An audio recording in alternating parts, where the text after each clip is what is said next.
Good afternoon, grade 6. These are the instructions for our second lesson in our social studies unit in block 3. I'm in homeroom.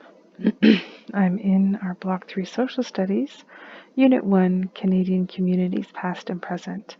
Yesterday we worked in lesson 1, Canada's people. If you were away, you should go back and refresh your memory on these things. Today we're in lesson 2, new people, new trade. So it says, last class we found out why people moved to Canada from other places and the names of the Indigenous nations they found here. Today we will learn more about the good things that resulted from these new people. And this is where you'll see this video to be watching the instructions. So you'll see that we put our completion checklist at the top so that if people find listening to my whole video difficult, they will be able to do the checklist here. I will have to edit this checklist. It doesn't quite say the things that I need it to say, but it will be there when you look at it. And when you finish doing the readings or watching the videos or completing the tasks, we're not using OneNote, so don't worry about that. It'll say something different. Then you get to check those things off so you can keep track of where you are. Okay. Lesson 2 has been divided into 3 parts, A, B, and C.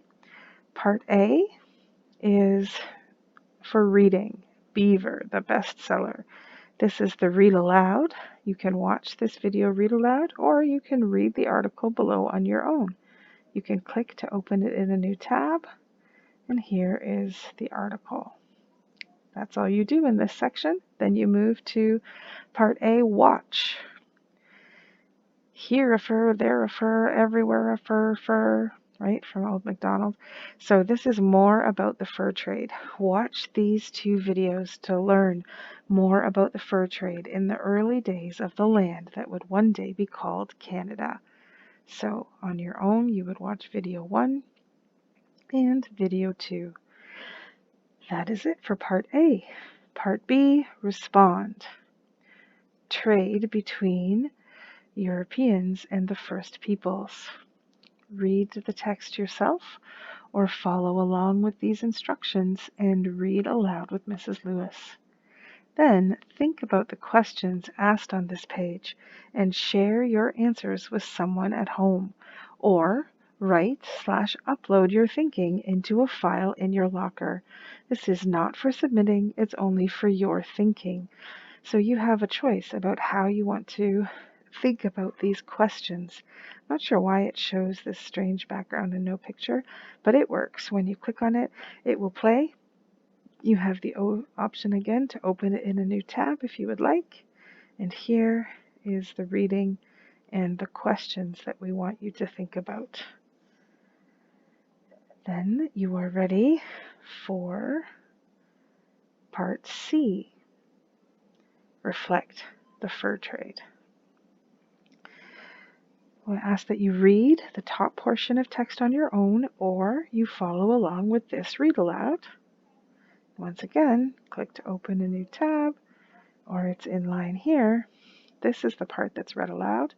And then these response questions, it says below, there are 3 roads to reflection. We have several ways that we will engage with these reflection questions. These are not for marks, but are designed to help you think about your learning. First, join Mrs. Lewis's Knowledge Hook class and play the multiple choice mission.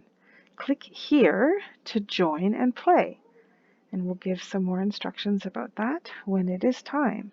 But you could click on this link and it would take you into Knowledge Hook, and then you would see that there is a mission called the Fur Trade that you can play, and it uses these 5 questions. Knowledge Hook is not just for math. We can use it for other responding activities.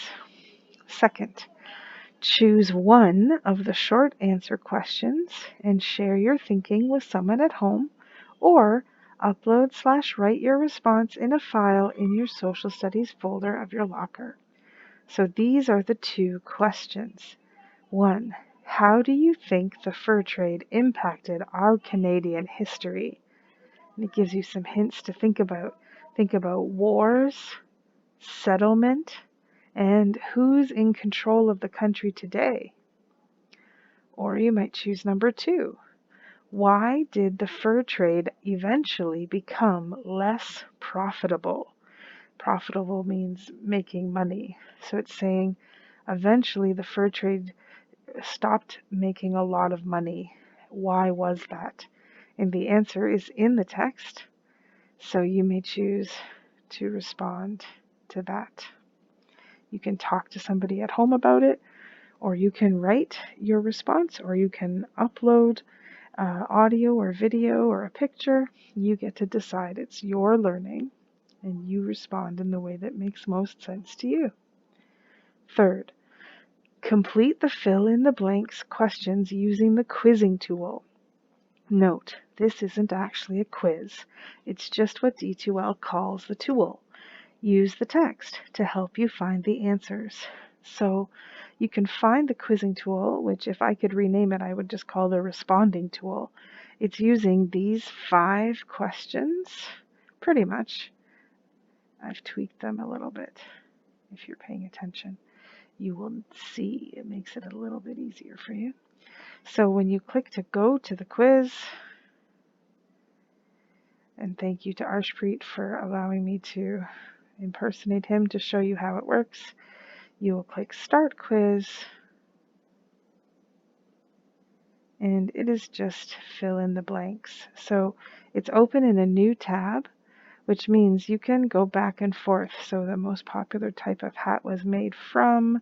If I'm not sure, I can click back to where the text was. It's this text right here. And I could look and see, oh, what's the most popular type of hat?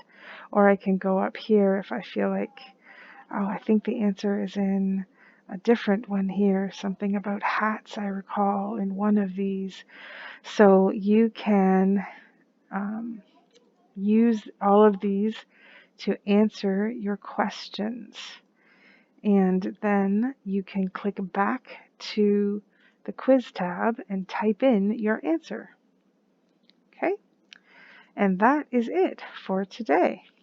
If you are done early, you know you're welcome to catch up on any of the other things from any lessons where you have been away or anything that you haven't finished yet. If you have any questions, please don't wait till the end to tell me you're confused. Raise your hand in the chat and let me know you're there, and we will connect. Happy social studies learning.